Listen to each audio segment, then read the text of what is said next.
اعوذ باللہ من الشیطان الرجیم بسم اللہ الرحمن الرحیم ربی اشرح لی صدری ویسر لی امری واحلل عقدۃ من لسانی یفقہوا قولی واجعل لی وزیرا من اہلی۔ الحمدللہ، اللہ کا شکر ہے اور اس کا احسان رحمت کہ آج ہم اس کی توفیق سے سپارہ نمبر 29 تبارک الذی پڑھیں گے۔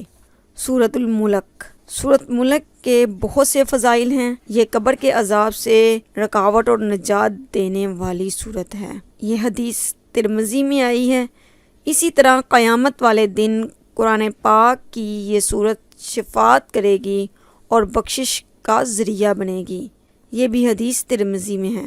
اپنے پڑھنے والوں کی بخشش کے لیے قیامت والے دن یہ سورت جھگڑا کرے گی۔ مقصد حیات۔ اس سورت میں اللہ تعالیٰ نے دعوت توحید دی ہے اور آخرت کے بارے میں بھی انسان کو متنبہ کیا ہے، اور اس کا مقصد تخلیق بھی بتایا ہے کہ اسے کیوں پیدا کیا گیا۔ ابتدا میں بتایا گیا کہ جس کائنات میں انسان رہتا ہے وہ انتہائی منظم کائنات ہے جس میں ڈھونڈنے سے کوئی عیب نہیں ملے گا۔ اللہ تعالیٰ نے اس کائنات کو بہترین ہر عیب سے پاک کیا اور با مقصد بنایا، اور اسی طرح یہ موت اور زندگی کا سلسلہ فضول نہیں ہے بلکہ با مقصد ہے، تاکہ وہ دیکھے کہ انسانوں میں سے کون سا اچھا عمل کرتا ہے۔ کفر کرنے والوں کو سزا اور مومن کو اجر عظیم۔ اگلی آیات میں اللہ تعالیٰ نے کفر کرنے والوں کو خوفناک انجام اور جہنم کی سزا بتائی ہے کہ اگر نہ مانو گے تو تمہیں سخت عذاب سہنا پڑے گا۔ دوزخ میں جانے والے اس روز کہیں گے کاش ہم سنتے اور سمجھتے تو آج آگ میں جانے والے نہ ہوتے۔ توحید کے دلائل۔ زمین کو اللہ تعالیٰ نے نشانی بنایا سب انسانوں کے لیے۔ اللہ تعالیٰ کہتے ہیں کہ جس پر تم چلتے پھرتے ہو، اگر اللہ چاہے تو ایک زلزلے سے اس کو جھٹکا دے دے اور تم عذاب کا شکار ہو جاؤ، نعوذ باللہ۔ اگر آسمان سے تیز ہوا بھیج دے تو اس سے بھی تم اس کے عذاب کا شکار ہو سکتے ہو۔ انسان سے کہا کہ تم حیوانوں کی طرح چیزوں کو دیکھتے ہو اور مشاہدات سے نتائج اخذ نہیں کرتے۔ سماعت، بینائی اور سوچنے سمجھنے والے دماغ سے کام نہیں لیتے۔ جو خدا نے تمہیں پیدا کیا حالانکہ تم کچھ نہ تھے، اور اسی کے حضور تم نے پھر دوبارہ جانا ہے، اور نبی صلی اللہ علیہ وآلہ وسلم کا کام یہ نہیں ہے کہ تمہیں اس کی تاریخ اور وقت بتا دیں۔ ان کی ذمہ داری تو صرف یہ ہے کہ تمہیں اس سے خبردار کر دیں۔ اب جو مان لے گا ظاہر ہے کہ وہ کامیاب ہوگا، اور جو بات نہیں مانے گا قیامت والے دن اس کے ہوش اڑ جائیں گے۔ سورۃ القلم۔ اللہ نے قلم کی اور جو کچھ اس کے ساتھ لکھا جاتا ہے اس کی قسم کھائی ہے۔ علماء نے کہا ہے کہ قلم کا استعمال درست کیا جائے۔ صالح قیادت کے اوصاف۔ آیت نمبر 1 میں اللہ تعالیٰ نے صالح قیادت کے اوصاف بیان کیے ہیں جو کہ نبی کریم صلی اللہ علیہ وآلہ وسلم کے اوصاف تھے کہ آپ صلی اللہ علیہ وآلہ وسلم اعلیٰ اخلاق کے مالک تھے، اور اللہ تعالیٰ نے آپ کے لیے بہت اجر رکھا ہے۔ جو لوگ آپ صلی اللہ علیہ وآلہ وسلم کو جھٹلاتے ہیں ان کے اوصاف بھی اللہ تعالیٰ نے بیان کیے کہ وہ جھوٹے ہیں، قسمیں کھانے والے ہیں، تانے دینے والے ہیں، چغلیاں کرنے والے ہیں، بھلائی سے روکنے والے ہیں، اور ظلم و زیادتی میں حد سے گزر جانے والے لوگ ہیں۔ ان کے ساتھ کوئی مداحنت نہ کی جائے اور ان کی بات نہ مانی جائے، نہ ان کی طرف جھکا جائے۔ باغ والوں کی مثال۔ پھر اللہ تعالیٰ نے 2 باغ والوں کا قصہ بیان کیا ہے۔ یہ باغ والے بخیل تھے اور مسکینوں کو اپنی فصل میں سے کچھ نہیں دینا چاہتے تھے۔ باغ کی تباہی کے بعد انہیں اپنی غلطی کا احساس ہوا۔ اگلی آیت کا مرکزی مضمون یہ ہے کہ اللہ کا عذاب اور آخرت کا عذاب اس سے زیادہ شدید ہوگا۔ سورۃ الحاقہ۔ الحاقہ کا مطلب سخت برپا ہونے والا عذاب ہے۔ اس سورت میں بہت مؤثر انداز میں انسان کو روز آخرت اور جزا و سزا کی جانب متوجہ کیا گیا ہے۔ اس سورت میں اس عذاب کا ذکر کر کے اللہ تعالیٰ نے مختصر 4 آیات جو پچھلی گزر چکی ہیں اس میں قوم کی ہلاکت کی تاریخ بتائی گئی ہے کہ کس طرح انہوں نے کیا اور کس طرح وہ تباہ و برباد ہو گئی۔ اللہ تعالیٰ کہتے ہیں کہ جس نے دین، ایمان اور آخرت کو نظر انداز کیا اللہ کی خوفناک پکڑ کا شکار ہوا۔ آیت نمبر 13 میں مناظر قیامت بیان کیے گئے ہیں جب سور پھونکا جائے گا اور پوری کائنات ختم کر دی جائے گی، جلال ربی کا ظہور ہوگا، بڑے بڑے اجرام میں فلکی ٹوٹ کر گر جائیں گے، وہ بہت خوفناک دن ہوگا۔ آیت نمبر 19 میں نیک لوگوں کے نامہ اعمال ان کے سیدھے ہاتھ میں دیے جانے کا ذکر ہے، اور وہ نامہ اعمال لے کر اپنے گھر والوں کے پاس جائیں گے اور کہیں گے پڑھو میرا نامہ اعمال، میں کہتا تھا کہ ایک دن حساب ہوگا۔ وہ خوشی خوشی سب کو دکھائے گا کہ میں پاس ہو گیا ہوں۔ برے لوگوں کے نامہ اعمال ان کے بائیں ہاتھ میں دیے جائیں گے، جو پچھتائیں گے ان کا مال، ان کی بادشاہیت ان کے کچھ کام نہ آئے گی۔ یہ لوگ وہ ہیں جو اللہ پر ایمان نہیں رکھتے اور مسکین کو کھانا کھلانے کی ترغیب نہیں دیتے تھے، تو انہیں زنجیروں میں جکڑ کر دوزخ میں پھینک دیا جائے گا، اور کھولتے ہوئے پانی زخموں سے ان کی تواضع کی جائے گی، اور ان کا کوئی دوست اور حامی و مددگار نہ ہوگا۔ سورۃ المعارج، اس میں اللہ تعالیٰ نے بتایا ہے قیامت کا وقت بہت ہی قریب ہے۔ انسان اسے دور سمجھتا ہے لیکن اللہ کے پاس یہ بہت قریب ہے، اور بتایا گیا احوال قیامت کیا ہوں گے، اس دن کی نفسا نفسی کی کیفیت کیا ہوگی۔ اس دن مجرم چاہے گا عذاب جو نظر آ رہا ہے اس کے بدلے اپنے سارے خاندان کو فدیہ میں دے دے اور پھر نجات حاصل کر لے، لیکن ظاہر ہے نجات حاصل نہیں کر سکے گا۔ دوزخ کی آگ کس کس کو کھائے گی؟ جو بخیل ہوں گے، جنہوں نے دعوت حق سے اعراض کیا ہوگا، دولت جمع کی ہوگی اور اس کو اللہ کے راستے میں خرچ نہیں کیا ہوگا۔ جہاں جہاں اللہ تعالیٰ نے حکم دیا ہے اس راستوں میں خرچ نہیں کیا ہوگا۔ ایسے لوگوں کو سخت عذاب سے ڈرایا گیا ہے۔ یہ وہ لوگ ہیں جنہیں ڈھیل مل جائے تو شکر گزار ہونے کے بجائے اترانے لگتے ہیں، اور اللہ کے بخشے ہوئے مال کو خرچ نہیں کرتے اور بے صبر اور بخیل ہوتے ہیں۔ سورۃ نوح، یہ سورت حضرت نوح علیہ السلام کی مسلسل دعوت، محنت اور اس وقت کی حد درجہ گمراہ سوسائٹی کی ایک روداد ہے۔ لوگ پوری طرح گمراہ قیادت کی گرفت میں تھے اور اپنے خیر خواہ مخلص داعی حق اور اپنے نبی کی دعوت کو مسلسل رد کر رہے تھے۔ یہ ایک نبی علیہ السلام کی انتھک جدوجہد، صبر جمیل اور جدوجہد مسلسل کا ایک نمونہ بھی ہے۔ نوح علیہ السلام کی طویل دعوتی کوشش اور قوم کی ہٹ دھرمی۔ حضرت نوح علیہ السلام کو اللہ نے بھیجا کہ عذاب آنے سے قبل قوم کو خبردار کر دے۔ وہ قوم کو خبردار کرنے کے لیے نکلے اور اللہ تعالیٰ نے انہیں اسی کام کے لیے بھیجا تھا، لیکن انہوں نے حضرت نوح علیہ السلام کی بات نہ مانی۔ انہوں نے کہا اللہ سے ڈرتے ہوئے زندگی بسر کرو، اللہ کی عبادت کرو تو اللہ کا وعدہ ہے کہ تم پر عذاب نہیں آئے گا۔ آپ علیہ السلام 950 سال کسی مفاد کے بغیر، اجر مانگے بغیر قوم کو یہ بات سمجھاتے رہے، پھر اللہ کو رپورٹ کیا پیش کرتے ہیں؟ کہتے ہیں کہ اے اللہ، میں نے اس قوم کو دن رات پکارا، علانیہ بھی سمجھایا، چپ کے علیحدگی میں بھی سمجھایا، لیکن یہ اپنی روش پر اڑے رہے۔ میں نے سمجھایا کہ استغفار کر لو، اللہ برکتیں دیں گے، بارش برسائیں گے، نہریں بہا دیں گے، تمہاری معاش مضبوط کر دیں گے، بیٹے دیں گے۔ تو اس سے پاکستانی قوم اور سب کو سبق لینا چاہیے کہ خوشحالی کا راستہ رجوع اللہ اور استغفار کی منزلوں سے ہو کر گزرتا ہے۔ پھر انتہائی دل سوزی سے کہا کہ کیا وجہ ہے کہ تم اللہ کے لیے کسی وقار کا خیال نہیں کرتے، یعنی اللہ کی نافرمانی سے نہیں ڈرتے۔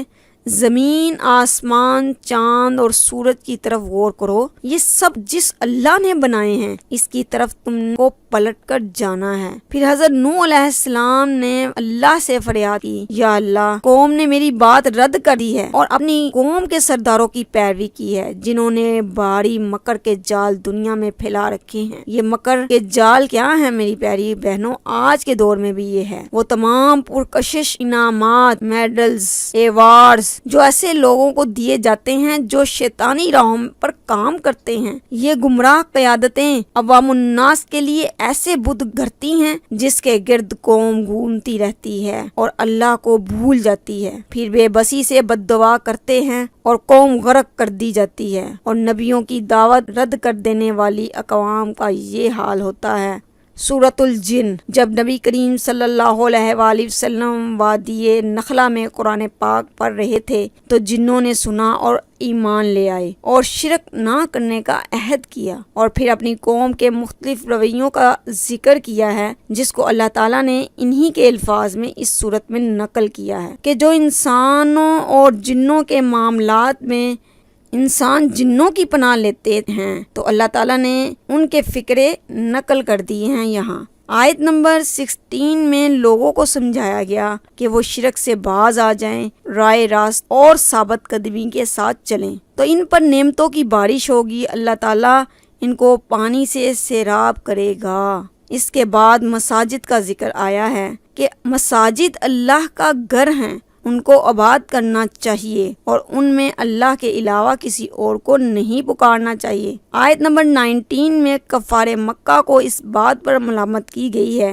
کہ جب اللہ کے رسول صلی اللہ علیہ وسلم دعوت کی آواز بلند کرتے ہیں تو کفار آپ صلی اللہ علیہ وآلہ وسلم پر ٹوٹ پڑنے کے لیے تیار ہو جاتے ہیں، حالانکہ رسول اللہ صلی اللہ علیہ وآلہ وسلم کا کام صرف اللہ کا پیغام پہنچا دینا ہے۔ کفار کو متنبہ کیا گیا ہے کہ آج رسول صلی اللہ علیہ وآلہ وسلم کو بے یار و مددگار دیکھ کر انہیں دبا لینے کی کوشش کر رہے ہیں، لیکن ایک وقت آئے گا جب انہیں معلوم ہو جائے گا کہ اصل میں بے یار و مددگار کون ہے، اور وہ وقت دور ہے یا قریب، اس کا علم اللہ ہی کو معلوم ہے، اور رسولوں علیہ السلام کو صرف وہ علم حاصل ہوتا ہے جو اللہ تعالیٰ انہیں دینا چاہتے ہیں یا جو فرائض رسالت کے انجام دہی کے لیے ضروری ہوتے ہیں۔ سورۃ المزمل، اس سورت میں نبی کریم صلی اللہ علیہ وآلہ وسلم پر نبوت کا بھاری ذمہ داری کا بوجھ ڈال دیا گیا تھا۔ اس کو ادا کرنے کے لیے جس قوت کی ضرورت ہوتی ہے اس قوت کو پیدا کرنے کے طریقے کی طرف متوجہ کیا گیا ہے۔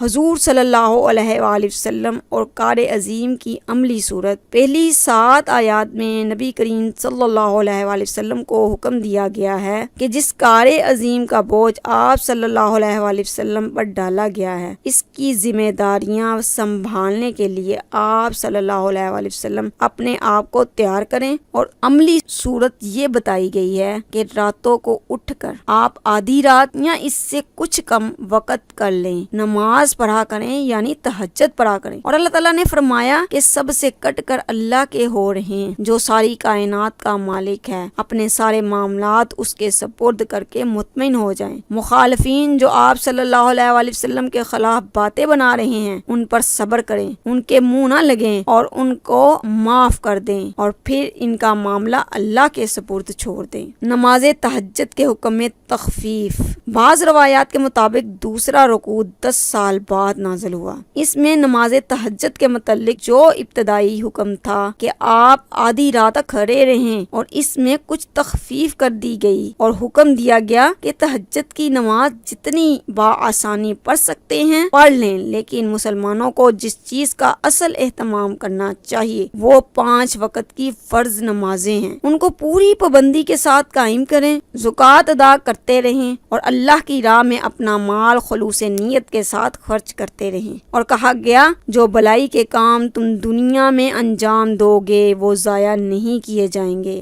بلکہ ان کی اہمیت اس سامان کی سی ہے جو ایک مسافر اپنے مستقل قیام گاہ پر پہلے پہنچا دیتا ہے۔ تم جب اللہ کے ہاں پہنچ کر وہ سب کچھ موجود پاؤ گے تو یہ اس سامان سے بہتر ہے جو تم دنیا میں چھوڑ کر جاؤ گے، تمہیں اپنے اس مال کے ساتھ ساتھ بہت بڑا اجر ملے گا۔ سورۃ المدثر، سورۃ علق، کے بعد یہ صورت نازل ہوئی۔ پس منظر: نبی کریم صلی اللہ علیہ وآلہ وسلم جب پہلی وحی کے بعد گھبرا کے کمبل اوڑھ کر لیٹ گئے تو کچھ عرصے کے بعد ہی وحی نازل ہوئی ہے، اور اس میں اللہ تعالیٰ نے فرمایا کہ آپ جو کمبل اوڑھ کر لیٹ گئے ہیں اب آپ کھڑے ہوں اور اللہ کے راستے میں دعوت دیں۔ دعوت الناس کا حکم ابتدائی 7 آیات میں پہلی مرتبہ آپ صلی اللہ علیہ وآلہ وسلم کو حکم دیا گیا کہ آپ اٹھیں اور خلق خدا کو اس روش کے انجام سے ڈرائیں جس پر وہ چل رہی ہے۔ اس دنیا میں جہاں دوسروں کی برائی کے ڈھنکے بج رہے ہیں، آپ صلی اللہ علیہ وآلہ وسلم اللہ کی بڑائی کا اعلان کریں۔ اس کے ساتھ ہی آپ صلی اللہ علیہ وآلہ وسلم کو ہدایت فرمائی گئی ہے۔ جو کام آپ صلی اللہ علیہ وآلہ وسلم کو کرنا ہے اس کا تقاضا یہ ہے کہ آپ صلی اللہ علیہ وآلہ وسلم کی زندگی ہر لحاظ سے پاکیزہ ہو، اور آپ صلی اللہ علیہ وآلہ وسلم تمام دنیاوی فائدوں سے قطع نظر کر کے مکمل اخلاص کے ساتھ خلق خدا تک اللہ کا پیغام پہنچانے کا فریضہ سر انجام دیں۔ اس راستے میں جو مشکلات پیش آئیں ان پر صبر کریں۔ نبی کریم صلی اللہ علیہ وآلہ وسلم نے جب اسلام کی تبلیغ شروع کی تو مکہ میں ایک طوفان کھڑا ہو گیا، تو اس کے جواب میں آیت نمبر 8 نازل ہوئی جس میں منکرین کو خبردار کیا گیا ہے کہ آج جو کچھ وہ کر رہے ہیں اس کا انجام وہ قیامت کے روز دیکھ لیں گے۔ آیت نمبر 11 میں ایک کافر ولید بن مغیرہ کا نام لیے بغیر بتایا گیا اللہ نے اس شخص کو کیا کچھ نعمتیں دی تھی اور اس نے ان نعمتوں کا جواب کیا دیا۔ یہ آیات ہر اس شخص کے لیے تنبیہ ہے جو اس بات کو سمجھے۔ ولید بن مغیرہ کے 10-12 لڑکے تھے جن میں سے حضرت خالد بن ولید تاریخ میں سب سے زیادہ مشہور ہیں۔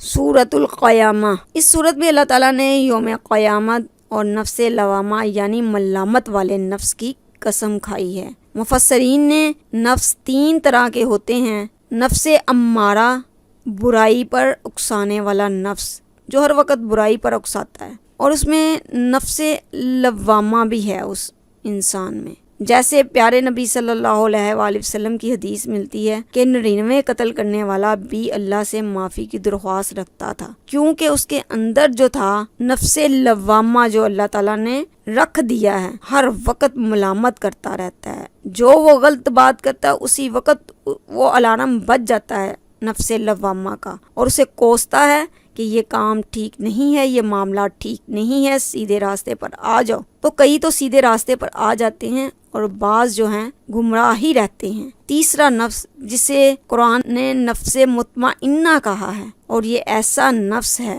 کہ وہ اللہ کی فرما برداری کرنے والا ہوتا ہے اور ہر قدم اٹھاتے وقت دیکھتا ہے کہ اس معاملے میں کیا اللہ تعالیٰ حکم دیتے ہیں، حدیث کیا کہتی ہے، لہٰذا یہ نفس مطمئنہ ہوگا اور جنت میں داخل ہونے والا ہوگا۔ آگے منکرین قیامت، اللہ تعالیٰ فرماتے ہیں کہ ہم ہڈیوں کو جمع کیوں نہیں کر سکتے، ہم تو انسانوں کی انگلیوں کے پور تک ٹھیک بنا دینے پر قادر ہیں۔ جب قیامت آئے گی اس روز جو مناظر ہوں گے کہ چاند بے نور ہو جائے گا، سورج چاند آپس میں مل کر نظام کو درہم برہم کر دیں گے، پھر بھاگنے کی کوئی جگہ نہ ہوگی۔ اس صورت میں اللہ تعالیٰ نے رسول اللہ صلی اللہ علیہ وآلہ وسلم سے وعدہ فرمایا کہ قرآن کو آپ کے سینے میں محفوظ کر دیں گے اللہ تعالیٰ۔ اگلی آیات میں اللہ تعالیٰ نے انسان کی غفلت کے مرض کی وجہ سے واضح کیا ہے کہ تم جلد مل جانے والے فائدے کے پیچھے بھاگتے ہو اور آخرت کو نظر انداز کرتے ہو، اور اس دن کی تیاری نہیں کرتے جس دن کچھ چہرے چمکدار ہوں گے اور کچھ سیاہ ہوں گے۔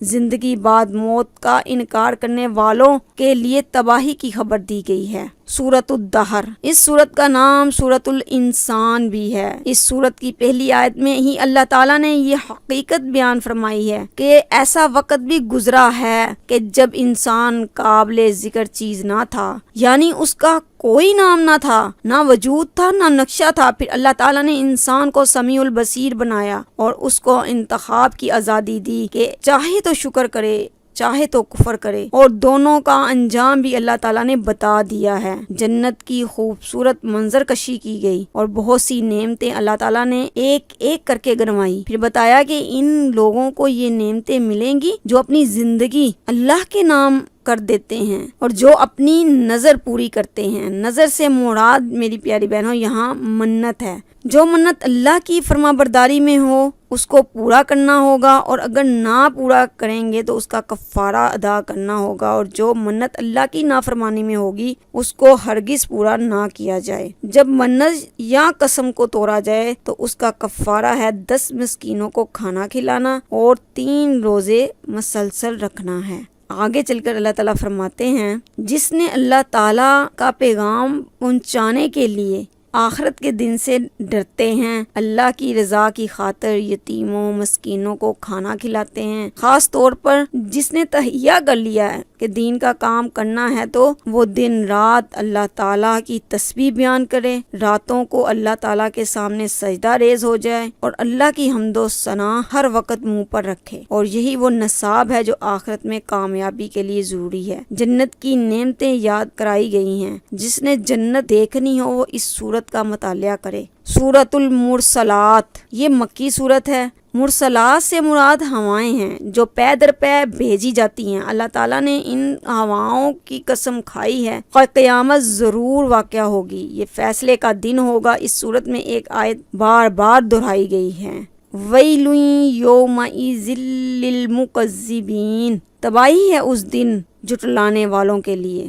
اس کی تکرار سے مقصود یہ ہے کہ انسان تباہی سے بچنے کی فکر کرے۔ اللہ تعالیٰ نے یوم آخرت کی منظر کشی کی ہے، جس دن تمام رسولوں کو جمع کیا جائے گا اور وہ رسول علیہ السلام جھٹلانے والوں کے خلاف شہادت دیں گے۔ پھر انسان کی اپنی تخلیق، پیدائش اور زمین جس پر وہ زندگی بسر کر رہا ہے اس کی ساخت اس بات کی شہادت دے رہی ہے کہ قیامت ضرور آئے گی۔ پھر انکار کرنے والوں اور تقوی اختیار کرنے والوں ان دونوں کا انجام علیحدہ علیحدہ ہوگا۔ اور کفار سے کہا گیا کہ چند دن کھا پی لو، تم مجرم ہو، اللہ کے آگے جھکتے نہیں ہو۔ اللہ تعالیٰ نے بہترین الفاظ میں اس کی تذکیر کی ہے، اور تذکیر سے منہ موڑنے والوں کے لیے بار بار سخت عذاب کی وعید سنائی گئی ہے۔ اس صورت میں اہم چیز یہی ہے کہ ہم آخرت کی فکر کریں، آخرت کی تذکیر کریں اور آخرت کے لیے تیاری کریں۔ تو اللہ تعالیٰ سے دعا ہے، پروردگار جب تو ہمیں سیدھے راستے پر لگا چکا ہے